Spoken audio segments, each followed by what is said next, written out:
Здорово, бойцы! Играем с Ксеной против профессора и Рио.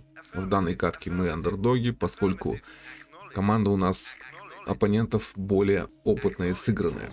А Ксена, он больше играл на Gold Rush, я знаю его по этой карте. Карта более для медиум игроков и новичков, скажем так. P4 это уже медиум и профессионалы. В таком примерно соотношении.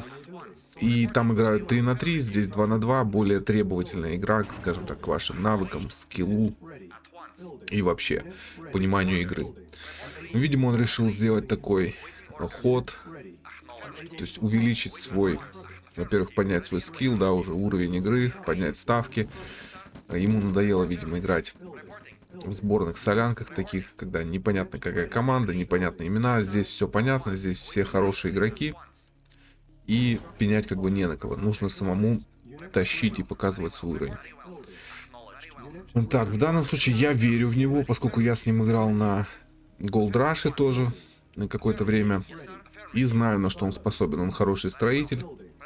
Моя же задача хорошо потанковать в начале и тоже плавно перейти в строительство без сильных потерь. Поскольку у нас профессор, наш оппонент, он играет за силы Альянса.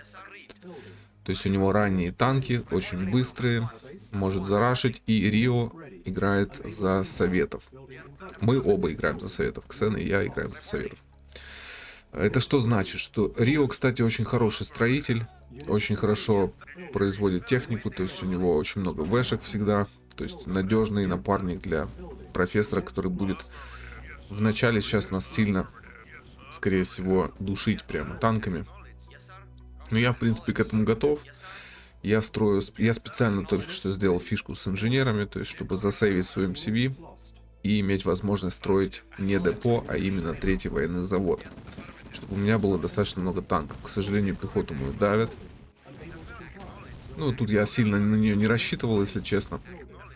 Я понимал, что моя первоначальная задача, то есть я и не пошел в атаку гранатометчиками, исходя из того, что моя задача четко отстроить оборонку, более или менее бункерную систему и выдержать первый раш. Вот это то, что моя задача сейчас первостепенная. Хорошо, что мне помогает Теслами мой напарник. Так, здесь все-таки проходит пехота. Уничтожает мне завод, но это неплохой обмен на такое количество танков. То есть он потерял достаточно много техники. И сейчас я могу их помурыжить на центре, но не более того. Идти в атаку туда вглубь, я думаю, что это будет слишком рискованно. Я просто даю своему напарнику время на то, чтобы он отстроился, да, смог немножко выйти вперед, как-то меня подприкрыть. Но особо тоже на него как бы все надежды я не возлагаю, потому что понимаю, что человек все-таки еще у него не столько опыта на P4. А я примерно понимаю, что сейчас будет. И, кстати, вам рекомендую делать то же самое. Заметьте, я сейчас ставлю... Во-первых, я поставил 4 военных завода и сразу же жука купил для добычи денег. Дополнительный жук. Это очень важно. Если вы построите его потом уже, то есть после 5-го завода, у вас будет просадка по деньгам. Все, я сейчас понимаю, что все, уже идут Теслы на меня. То есть там строитель все-таки более опытный, он более целеустремленный. Ксен работает на защиту, хорошо. А этот прям вот пошел в атаку напрягать. Хороший ход, ну, опытные игроки всегда так делают, в принципе, никто не будет ждать, пока вы там построите свои красивые базы. Вот, я продал казарму, построил казарму, и потом построил радар. И видите, как у меня пехота строится противовоздушная, потом инженер, потом вешка. Добейтесь такого же, и будет вам гораздо легче играть против Альянса. То есть у вас будет противовоздушная оборона хорошая, прямо хорошая, потому что это удобно, близко строится. Итак, мы видим, что внизу у меня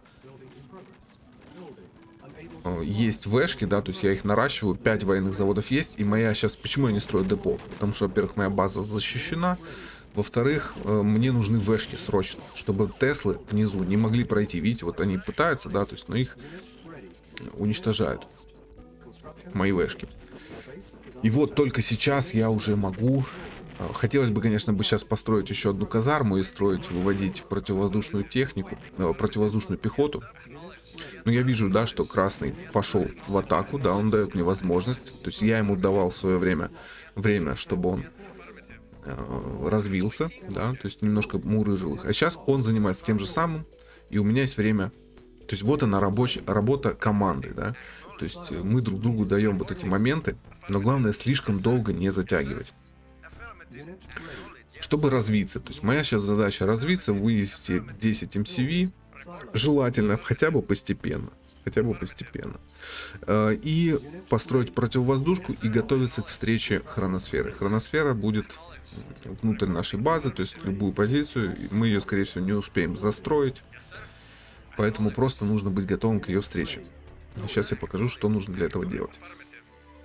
Так, ну, сколько можем. Выпихиваем прямо MCV-шек, сколько можем. Я вижу, что красный его атака захлебывается, но это не мудрено, потому что ребята, которые... Наши оппоненты, собственно, они достаточно опытные. То есть они не дадут одному бойцу вот так вот просто их уничтожить. Они знают, как контрить все эти вещи. То есть танков там немерено, как мы можем видеть на радаре. Так, все. Я более или менее... Да, be fast, говорит. Да, я пытаюсь быть побыстрее, но я ничего лишнего, скажу вам так вот, ничего лишнего и ненужного я не сделал. Я сделал все четко по алгоритму. То есть как вот в книжках написано, несуществующих. Так я все и сделал. Тут мы атакуем, в принципе, достаточно успешно, я бы сказал. Такой. Вот у нас есть с Ксеной такое... Вот я помню его по голдрашам, да, вот мы с ним играли. Вот он мне всегда казался умным, таким хитрым даже, я бы сказал, игроком. И не обделенным навыками. То есть он достаточно быстро строится, производит технику хорошо. То есть я считаю, что для P4 этот парень, в принципе, вполне себе готов. То есть с ним уже можно играть, с ним интересно. Он может спокойно заходить. И если вы играете на Gold Rush, например, вы новичок, если вы, конечно, хотите просто на расслабоне играть, да, без каких-то там карьерного роста там и так далее, ну, вы поняли, о чем я говорю.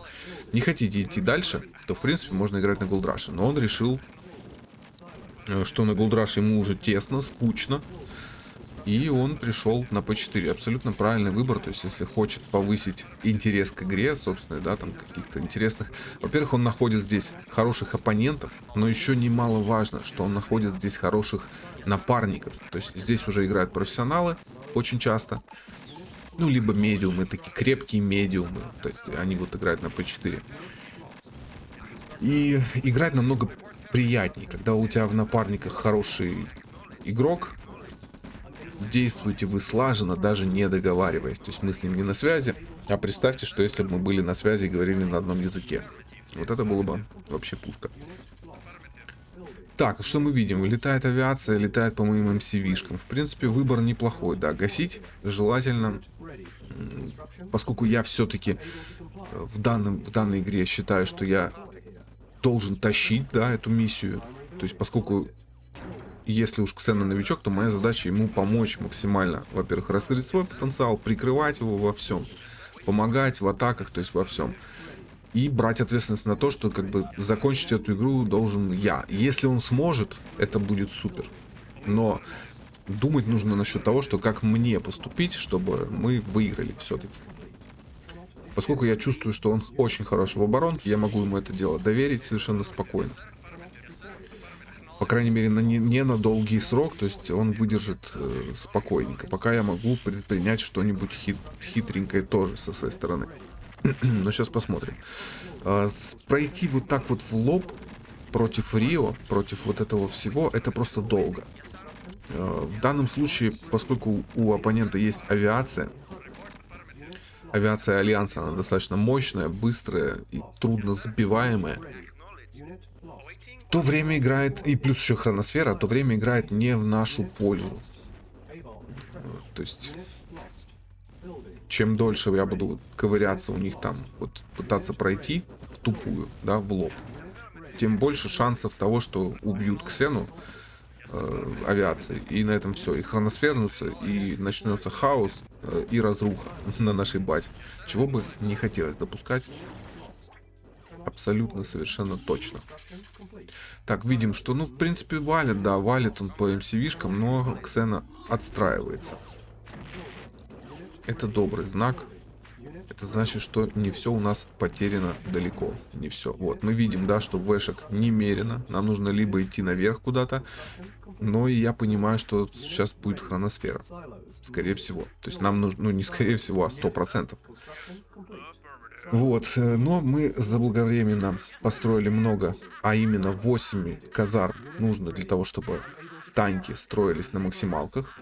И они отлично контрят вот эти туманы войны. Очень тяжело. Это, по-моему, самые тяжело убиваемые. Вот, кстати, все, мы зачистили. Самые тяжело убиваемые здания из всех — это туман войны. Насколько я понял, генератор тумана войны.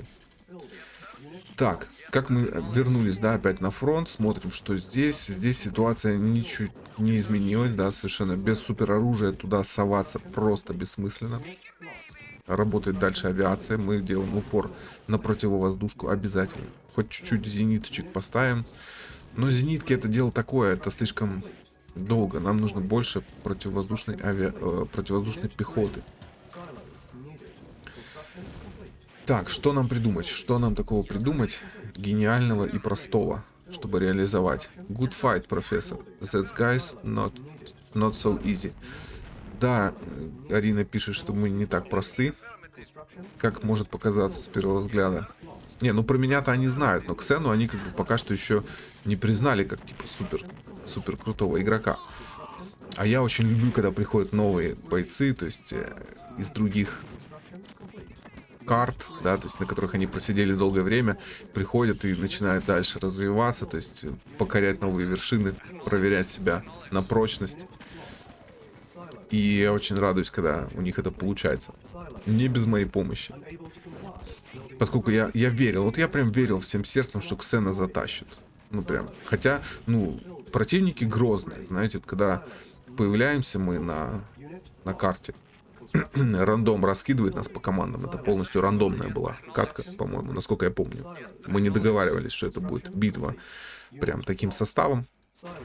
И у меня было такое ощущение, что как бы, ну вот, Рио и профессор, они достаточно хорошие игроки, то есть что будет сложно. Я знал в этом, ну, был в этом уверен. Но все-таки я помню, что как Ксена играет, то есть я понимал, что парень не глупый. То есть он с первого раза, так сказать, понимает. Мы с ним уже играли до этого пару каток. И я ему один раз сказал, что типа не занимай, ну, освободи Оры. И он в следующий раз уже, вот в следующей катке, он уже эту Оры не занимал. То есть ему достаточно один раз сказать, и человек понимает. Это очень хороший признак, скажем так. И что у человека до человека доходит с первого раза. Это классно. Я всегда очень радуюсь, когда доходит с первого раза. Так. Ну что мы тут будем делать? Тут, конечно, стреляют по танкам, по моим. Мои же солдаты. Это не очень круто. Еще был такой у меня интересный момент. Я вот думал, может ли танка через JQ уничтожать... Надо будет протестировать это. Если кто-то знает, напишите, может ли танка уничтожать...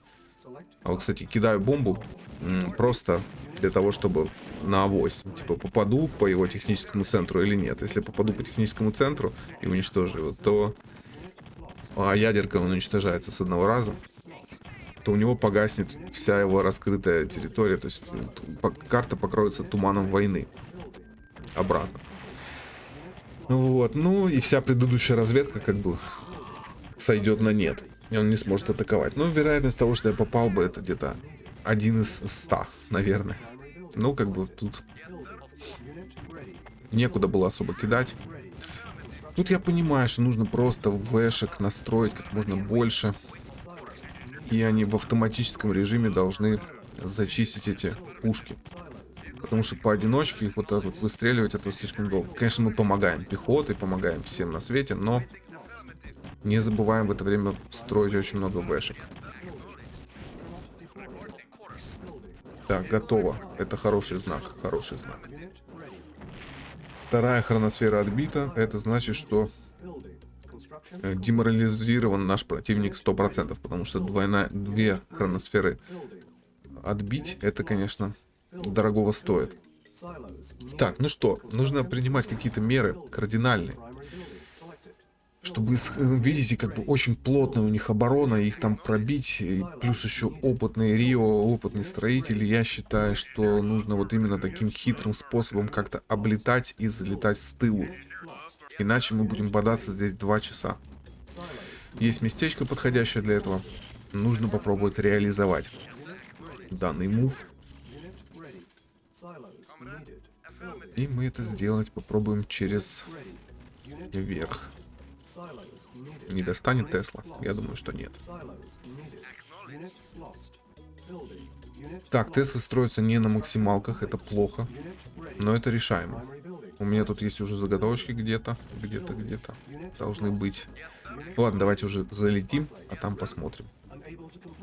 Это позиция Альянса. Мы видим зеленый цвет. Это значит, что если он не прикрылся, или если его напарник вышками не прикрыл, то мы сейчас спокойненько заходим. Да, отлично. Никакой охраны нету. То есть тыл остался полностью без... Это большая ошибка, кстати. Всегда думайте, что какой-нибудь хитрожопый перец обязательно залезет к вам в тыл и что-нибудь там вот такое вот сделает. Так, у меня нету 10 МСВ. Приходится строить взлетные полосы. Это, кстати, тоже одно из зданий, которое убивается с максимально... То есть, ну, достаточно тяжело уничтожается. То есть нужно много выстрелов для того, чтобы убить эти взлетные полосы. Их обычно используют для того, чтобы остаться на территории как можно дольше. То есть, чтобы скажем так, занять своего противника уничтожением этих построек, да, то есть и выиграть время за счет этого. Пользуйтесь. И, кстати, радар тоже очень тяжело убивается. Радар тоже можете использовать. Очень хорошо. Так, мы видим, что все-таки нету еще у меня 10 МСВ, но мы компенсируем это танками, поскольку мы тут сражаемся именно с Альянсом. То есть нам нужны танки. Вэшки строить в данном случае будет нецелесообразно. Танки у него очень юркие такие, по ним вэшки просто будут не попадать. Ракеты будут попадать в землю, куда-нибудь еще, по своим вэшкам, но только не по его танкам. Так, ну что, опять не строится у меня на максималках, но у меня есть загад... А, нет, все строится, все отлично. То энергии не было. Все, минус технический центр, это очень большое подспорье для нас, потому что вся его разведка уничтожена. То есть он ничего не видит, только то, что видит его войска, вот то он видит. Все остальное покрылось темнотой. Это очень грустно, когда такое происходит с тобой. Но в данном случае мы, конечно же, радуемся такому улову. Отлично, хроносфера минус. Немножко по энергии. Мы видим красный там. Вот Рио, блин, у него очень много техники. Вот его пройти вот так вот без супероружия вообще нереально. Без правильного использования супероружия, я бы сказал так. Потому что просто юзать супероружие это недостаточно. Нужно его правильно использовать. Ну, это в следующих сериях мы с вами еще обсудим. Да и те, кто знает, кто смотрит, те уже знают, как я делаю железный занавес, как это все работает с максимальным КПД. Все это уже рассказано и показано 10 тысяч раз. Вот такая вот битвушка у нас получается. Я смотрю, что как бы тут уже шансов особо выбраться, наверное, нету. Хотя я бы так не зарекался. Я еще понимаю, что я в таких ситуациях мы еще боролись с некоторыми другими игроками, да, в составе. То есть вот Микл уже выходит, видимо, он наблюдатель, ему, видимо, сверху виднее, что какая общая ситуация по карте. Да хотя я и так вижу, какая ситуация. Ну и, конечно же, хотелось бы добить все-таки эту авиацию, поскольку если я уничтожу ему взлетные полосы, то у него собьется, у него снова танки будут наверху, если он построит авиацию. В общем, это определенная фишка за Альянс, которую тоже я уже показывал, скорее всего, раз 10. Но для новичков, в общем, обратите на это внимание в следующих сериях. Когда я буду играть за Альянс, я покажу, расскажу. Так, та же самая фишка, короче, что и с казармами, скажем так. Вот. Если сделать так, будет очень удобно строить вертолеты и танки одновременно. В противном случае вы не сможете этого сделать. И вы будете либо танковать, либо самолетить, вертолетить. Это будет все фигня. Так это не работает. Так, мы видим, что сцена вполне себе внизу проходит. Профессор пишет GG. Я, собственно, подтверждаю. Игра хорошая, достаточно. Из 30 игр выбрана была именно эта игра для публикации. Это в случае, если вы спросите, почему так редко выходит видео, именно поэтому. Потому что я хочу, чтобы контент был максимально сочный, какой-то там, какая-то была в нем фишка, изюминка, что-нибудь поучительное. Ну, например, в этой катке я скажу так, что я очень хорошо показал 5 заводов в начале и переход на вешки. Без депо. GG, да, согласен. Good game, bro. Арина, кстати, это тоже наш боец. Вы можете часто видеть, как он играет на стримах. Так, значит, что я говорил? 5 заводов, переход, 5 заводов, потом деньги. То есть вы можете пересмотреть эту тактику и прям вот ее применять. Если у вас такой расклад, когда один альянс, второй советы, да, и вы вдвоем советы, один из вас должен танковать в любом случае. То есть вы должны иметь танки. Два строителя быть не может в таком случае. Ну, может, конечно, но это нужно быть очень, скажем так, знать, что делать прямо наверняка. Так, отлично. Я считаю, хорошая игра, показательная. Мне понравилась.